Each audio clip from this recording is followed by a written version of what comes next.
менен Мет Академиянын ортосунда эч кандай келишим түзгөн эмес. Ал берген интервьюсунда айтып атат, мен келишимдин негизинде операция кылчу элем дейт. Жалганды башка жака барып айтсын. Андан кийин ошол эле учурда бизде маркум болгон Дөө Чыңгыз деген ОПГнын лидери болгон. Ысык Аталык. Ушул Дөө Чыңгыздын балдарынын бири. Азыркы кезде министрдин оң колу болуп, кеңешчиси болуп отурган Ринат деген жигит бар. Мавлянбай уулу. Эгерде фамилиясын мен тактаганга аракет кылдым, Мавлянбай уулу Ринат, бул жигит өмүрүндө госслужбада иштеген эмес. Болгону зубной техник. Бирок Алымкадыр Бейшеналиевдин 4 замминистрине карабастан жалаң кадр маселелерин жана башка чорный иштерин ушу жигит аркылуу бүтүрөт. Суд медэкспертизаларын, урматтуу могул жерде отургандар, сыйлап сүйлөбөй турсаң. Суд медэкспертизалардын справкаларын баарын через ОПГлардан келген түшкөндөрүн ошол Ринат бүтүрөт. Убагында Азиз Батукаевди медициналык жасалма документ менен Кыргызстандан сопровождение кылып чыгарып жиберген болчубуз. Эч кандай кепилдик жок азыр. Соттук медициналык мафиянын аркасынан ОПГлардын чыгып жаткандыгы. Ошондой эле бул Ринат министрдин советниги. Активдүү ОПГнын мүчөсү Момунов Мамазыр Орунбекович деген мурда көп жолу кылмышка жоопко тартылган, оор кылмыштарга ОПГнын активдүү мүчөсү. ОПГлардын зоналарда, түрмөлөрдө маселелер болсо ушул бала аркылуу Ринатка чыгышат. Ринат министр менен соответственно керектүү справка, керектүү кагаздардын баарын даярдап беришет. Мына, дагы эмне факты керек. Текшерсин текшерүүчү службалар. Андан тышкары тармактагы чоң кызмат орундарга главврачтарды, директорлор дайындоодо Ринат аркылуу акча алынып турат. Мисалы Ринат Бекболот уулу Нурболот деген болгон. Но жүрөк кардиология институтунун зам директору. Ошодон $50,000 акча сураган. $50,000 акчам жок, мен антип иштей албайм десе, 3-4 күнөн $20,000 акча сураган. $20,000 да бере албайм десе, анда кечирип коесуң, сени жумуштан кетириш керек деди. Мына эшиктин алдына турат, Бекболот уулу Нурболот. Алып келип койдум. Живой. Андан сырткары 5-6 киши турат. Эгер добуш берсеңер, алып кирип нерде сүйлөтүп коем бардыгын. Чекеден тизип, отургузуп. Эшиктин алдына турат нерде. Турасыңар мына Нурболот. Туруп мына колуң мындай кылып кой. Андан сыртта да бар. Андан кийин бул жерде кардиологияда өзү бул бизде коррупция түгөнбөйт окшойт. Бул атуу өкүмүн киргизмей сайынчы. Ошол жерде эми оорукчандардан жана стенд коюу, жана башка бүт тыйындарды чогултушуп, ал жерде коррупциялык схеманы Ринат аркылуу министрге Тукушева Эльмира деген акчаны алып барып турушат Ринатка. Анан Талай деген болгон, мурда билесиздер, камалып, УКМК кармап. 2-3 ай жатып, ошол киши тар чөйрөлөрдө айтып өткөн, Toyota Foreigner'имди сатып $20,000 бердим эле, камалып кетемби депчи. Азыр эми диагностический центрге кайрадан директор кылып коюптур. Бул Алымкадыр Бейшеналиев кандай десе болот, бул урматтуу президент, сизге мындай кадрларды ким сунуштайт? Мен билбейм. Бирок бул жана устойчивый системный коррупционный схеманы түзүп койгон Минздравда. Юкта Абдрахманов Шаятбек Түленбаев деген кошелеги бар. $5,000 $45,000 чейин ставкалары должносттардын. Обл больницанын главврачы 3 комната квартирасын $45,000 сатып берген экен. Заведующийлердин баарын чогултуп айтыптыр. Мен $45,000 министрге бердим. Силер бир кварталда ушул акчаны чогултуп беришиңер керек. Заведующийлер чогултуп алып. Чогултуп албаганын арызын жазып кет дептир. Заведующий соответственно жөнөкөй карапайым калкка барып груз кылат. Туура айтамбы? Же туура эмес айтамбы? Андан кийинки бул жерде күмөндүү фамилиялар толтурам энди. Катарынан окуп берсем өтө көп убакыт кетет, но анча-мынчасы. Ниязбеков Анарбек Кулназарович, Жайыл аймактык ооруканасынын хирургия бөлүмү башчысы.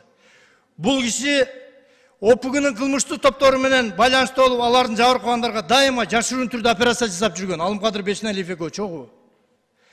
Азыр эми анча-мынча баягы саясий ОПГ'лар менен байланыштагы кызматтагылар жумуштан алгыла десе, анын өзүн жумуштан алып туруп, хирург кылып кадимкидей, баласын заводел кылып коюп коюптур. Бул эмне деген көз боемочулук. Ордуна улум бөлүм башчысын кылып коюп койгон. Ошондой эле Кара Суу райондук аймактык ооруканасында директор. Бул айым мамлекетке 4,5 миллион сом зыян келтирип иш козголгон. Бирок бул жерде мен азыр сөзүм аягында дагы бир соттор боюнча да маселени айтып кетем. Ани соттук медициналык черный мафия десе болот мунучу. Бул ак халатчан министрдин ичинде дагы черный халаты да бар экен. Урматтуу депутаттар, урматтуу кыргыз элим, урматтуу президент, урматтуу Камчыбек Кыдыршаевич, эгерде сиздер менин үнүм жетип аткан болгон болсо, могул жердеги слайдты коюңуздар. Мыйзамсыз баюулар боюнча Алымкадыр Бешеналиев министр болуп турган кезинде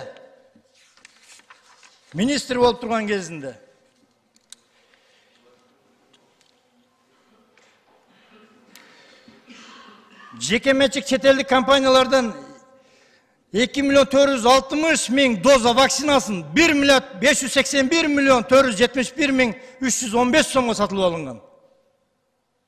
Түшкөн акча каражаттары офшорго кеткен.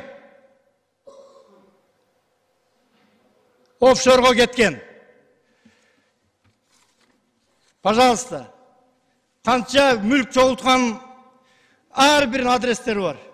Жалаң могул жерде чогулган мүлктөрдүн 90%-тен ашыгы бул кишинин министр болуп иштеп тургандагы периодуна каралат. Мына, например, трехкомнатная квартира площадью 105,9, находится 5 этажей, многоэтажная элитная эра констракшн расположена. Жал 29, дом 17, квартира 46. Ушул эле тизмекте 15 квартира бир компаниядан алынган. 15 элитный квартира эра констракшн деген компаниядан алынган. Экинчи аялынан Сабирдинова деген 2 кызы бар. Аларга өзүнө жаздырбасам баласына жаздырган. Анан бул байымын дейт.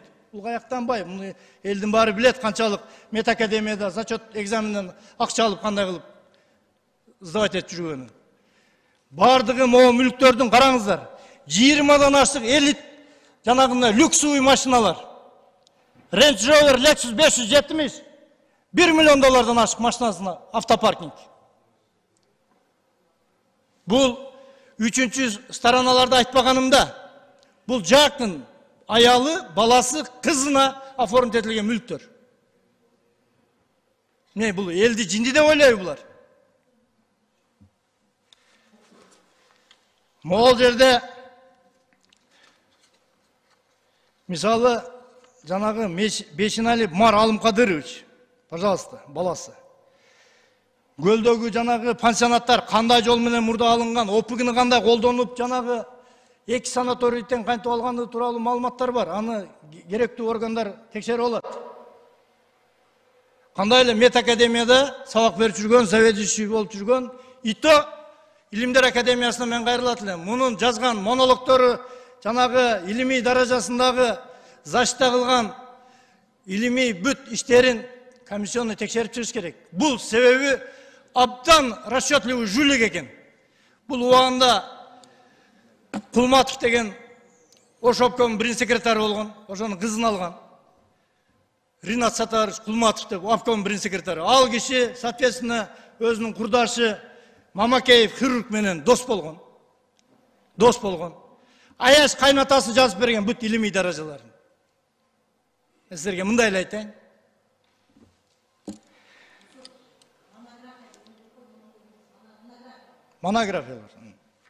Монографияларын. Эми бул жерде коррупция боюнча көп маселелер бар. Бул Алымкадыр Бейшеналиевдин жүргөн жери коррупция экен. Садыр Нуркожоевич өзүнүн саясий эрки менен Кумтөрдү кайтарды. 100%. Бул өтө чоң жумуш. Ошол Кумтөрдөн пайдаланып, Акаевдин заманынан бери оңдолбой келген алтын балалык деген бар эле, көлдө билесиздер, ошону ремонт кылып берди. Ошого 300 миллион сом акча бөлүп берди президент. Ошол 300 миллион сомду да уруп кетти бул жагын. Балбак Зарлыкович, сиз көлдүн депутатысыз. Барып текшерсеңер болот менин могу сөзүрмө. Мына мисалы 300 миллион сомдун курулуш иштерине бөлүнгөн. Алымкадыр Бейшеналиев өзүнүн баласынын фирмасы аркылуу аны ремонт иштерине киргизген. Баласынын фирмасы аткарууга алып, ошол иштер сапатсыз, жарым-жартылай жасалып, 150 миллион сомго чукул акча каражаты уурдалган. Долбоордо көрсөтүлгөн курулуш материалдарынын ордуна сапатсыз материалдар колдонулган. Элементарный мисалы керамикалык кафелдин ордуна сапатсыз линолеумдер төшөлгөн. Эшик жана ички жанакы материалдарды айтпай эле коелу. Натыйжада мурдагы директор Алымкадыр Бейшеналиев менен азыркы директор Замир Асанбаевдин ортосунда кабыл алуу актысына кол коюлбай талаш-тартыш жаралып келет да сих пор. Азыркы директордун. Эми Алтургай алтын балалыкка келген мебелдерди Алымкадыр Бейшеналиев Бишкектеги үйүнө таштып кеттир. Мебелдерди. Анын ичинде нан бышыруучу производственный шкаф да бар экен, балдарга нан бышырып берүүчү. Ал шкафты дагы мебелди да алып келип бер деп хутордук складтын башчысы бар экен, Нургүл деген эже. Кайра чалат экен, эртең бүрсүгү менен мебел дагы кайтпайыптыр, шкаф дагы берилбептир. Ал кеткенге жараша бүт мебел себели менен тазалап кеттир, баягы кымбатыраак мебелдер. Бул эмне деген пастык? Ошол эле учурда эл аралык жанагы донорлордон, жанагы Кызыл Жарым ай деп коелу, ошондой коомдордон көптөгөн гуманитардык помощтор, матрастар, жана башкалар келет экен. Аны бухгалтери Салтанат деген Акматова Салтанат экөө сатып Салтанат министр менен иштеген кезде эле сразу 2 этаж үй салыптыр. Аны ГКМ текшерсе болот. Ал эле эмес легендарлуу ушул ак үйдө тосмо бар эле. Башынан 3 революция өткөргөн тосмо. Ушул тосмону управделами ошо алтын балалыкка берген. Аны да эптеп-септеп тосуптур дагы, калганын кыркып металлга сатышыптыр жана Акматова Салтанат экөө. Бул эмне деген нерсе бул? Бул өмүрүндө бир ачка кишилерди алып келип алганбызбы? Легендарлуу сиздердин заборуңуздарда бөлүп ачкан сатып жүрүштүр баягы Акматова Салтанат экөө. Бага көрсөтмө бере турган кишилер толтура ошол жерде. Кайсы жака барып саткандан бери. Ошондой эле туугандар, бул көз боемочулугу токтобойт экен. Бизде ФОМС деген бар, билесиздер. 92-91 жылдары бул защищенный статья болуп түзүлгөн. Ошону бул через Минздрав ушун акчаларын, бул акчага тойбогон киши окшойт. Бул Минздрав аркылуу өтсүн тигинден мындай деп атып, элдин баарын башына айландырып атып, эми мүмкүн жана фармация деген ишкананы президентибиз, Кабминдин башчылары туура эле ойдо жанакындай кылышкан, түзүшкөн. Ошол бирок ал жерде уставына көрсөтүлүп турат. Производительдерден, дүйнөлүк производительдерден фармация прямой контракт менен арзан дары-дармектер обеспечить этсин Кыргызстанды деп. Тилекке каршы фармацияда андай болбостон посредник частный фирмалардан срогу бүтөйүн деген дарыларды фирмаларда жин эмес да. Мамлекетиңе өлүп кетет. 1 ай, 2 ай, 1,5 ай калган кымбат баалуу ар кандай дары-дармектерди жанагы Элеман деген мамлекеттик аптека деп пиар кылып атпайбы? Ошолорго өткөрүп коет. Бул фармация жанагы Элемандын логистикасы, склады, транспортировкасы эч нерсе чечилбестен туруп, ушуга аракет кылып, азыр мамлекеттик ооруканаларда дары-дармек дефицит. Элементарный жүрөгү бармаса изакет жок. Врачтар перчаткасыз иштеп аткан жерлер бар. Не деген бул башаламандык? Эми бул Элеманга Эрай деген компаниясы аркылуу алынат. Эрай кимдин компаниясы экен ал такталып атат азыр. Менде да маалыматтар бар. Эрай 80% поставка кылат.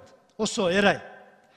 Эрайдын Алымкадыр Бейшеналиевдин үй бүлөлөрүнө белек бешкектерди дайыма берип, жакын мамиледе экендигин биздин өзүбүздүн булактарыбыз тактап беришти.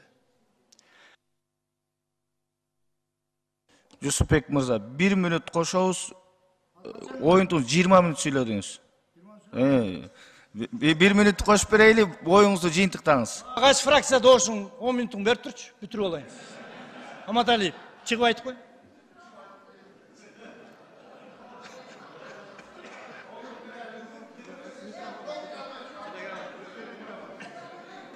Экинчи микрофон. Биздин дагы 10 мүнөт берип коерңиз. Урматтуу депутаттар, ынтымак фракциясынын 10 мүнөтүн берип атат, добушка коем, добуш бериңиздер.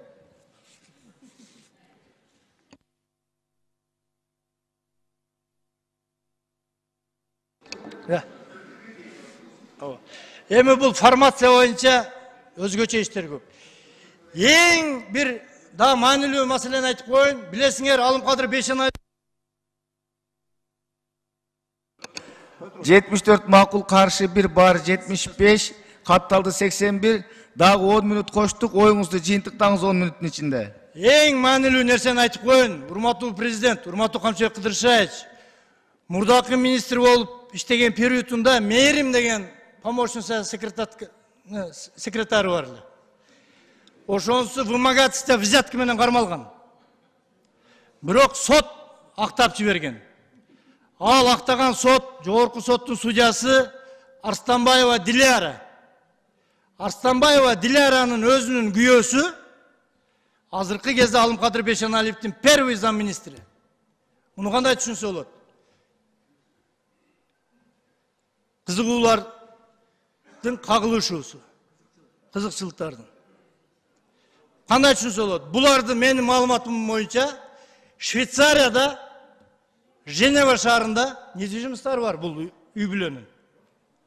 Бул Исмаилов Медербек, мурда начальник управления по стратегии, еще по международным грантам болуп иштеген экен Минздравда.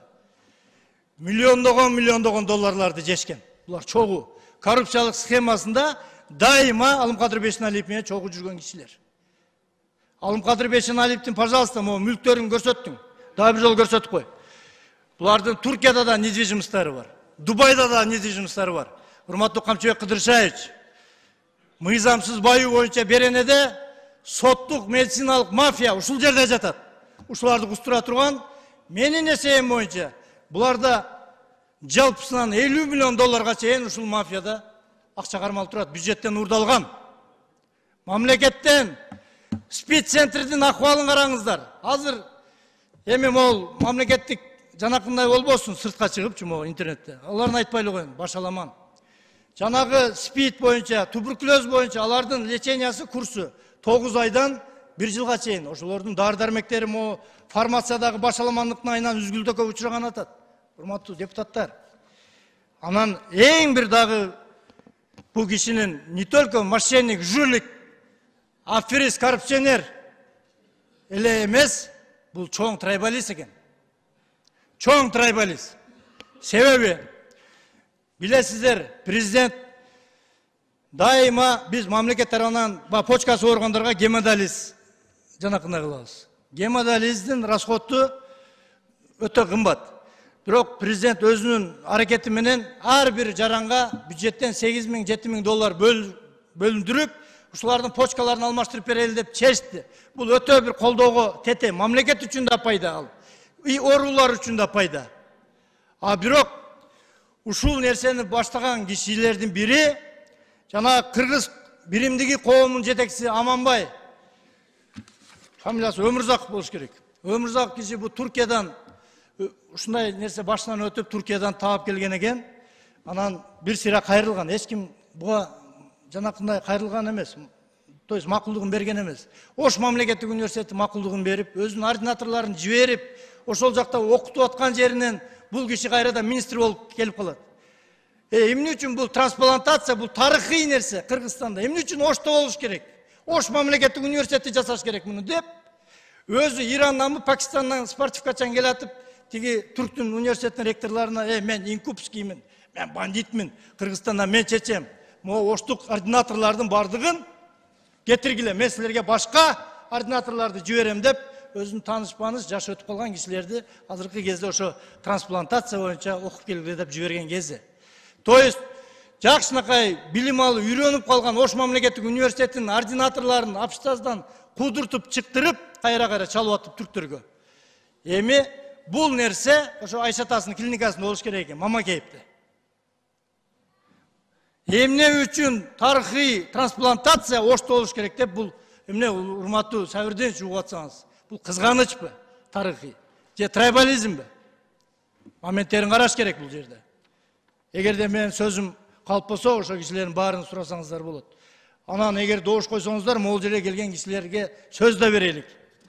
Анан урматтуу депутаттар, бул жерде сот менен медициналык мафия деп өдүмбү? Бул жерде жөндөн жөн айтылбай атат. Көп кадрлык чекарда деп өткөндө айткам, мыйзамсыз жумуштан алынган врачтар, байкуштар сотко берет, бирок эмнегедир соттон биринчи инстанция утуп, экинчи инстанцияна утулуп калат. Бул киши түздөн түз жогорку соттун төрагасы азыркы Базарбаев менен дос экен. Урматтуу Базарбаев, угуп атсаңыз мени. Сиз боюнча дагы, соттор боюнча дагы менде маселелер көп. Эгерде сотто эле бербесеңер, ага чейин. Ошон үчүн мындай калыс караш керек. Кече элементарный мени Ленин райондук сотуна бергенде, сиз кеңешчиси болуп, сиз мыйзамды окубайсызбы? Депутат конституция боюнча сүйлөгөн сөзүнө жооп бербейт деген жери бар. Бирок мен депутаттыгыма таянбастан, көчөдө да бардык жерде сүйлөгөн сөзүмө жооп бергенге даярмын. Жооп берип жүргөнмүн. Эми айта берсе өтө сөз көп. Туугандар, ушул моменттен пайдаланып кетейин. Бишкек шаарында скорыйда болгон 35-40 бригада бар экен. Өткөндө келип 500 бригада иштейт деп айтты. Калп. Ошо мамлекет суранып атып, кошуна колоң башка мамлекеттерден скорый машиналар келет, билесиздер. Ичинде оборудованный, полный, укомплектованный. Ошону эми шаардын Шаяхметов деген скорыйдын башчысы өзүнүн кызынын частный скорый фирмасы бар экен. Жанакы машиналар кичине айдалгандан кийин эле списание кылдыртып, ичиндеги оборудованияларды өзүнүн частный фирмасына алып кетип калат экен, жулуп эле оборудованияларды. Бул не деген шермендечилик? Бул не деген кишилерге биз саламаттык сактоо тармагын карматып койгонбуз? Урматтуу Садыр Нуркожоевич, эгерде ушул менин мына азыркы алынган дүйнөлөрү боюнча, жанакы акчалары боюнча бүт бардыгына мен жоопкерчилик тартканга даярмын. Мен фактыларга таянып, операция этип, ушул ортоңку трибунада айтып атам. Канчабек Кыдыршаевич, кустурузация деп коебу, же болбосо жалпы мамлекеттеги бир уюшкан кылмыштуу топтор менен жана коррупция менен чоң реформа жүрүп аткан кезде ушуларга катуу көңүл бурушу менен депутат катары талап кылам, суранып кетем. Мен дагы Ноокат районунан бир мандаттуу шайлоодон келген жигитмин. Аркамда 10 000, 20 000 калкым бар.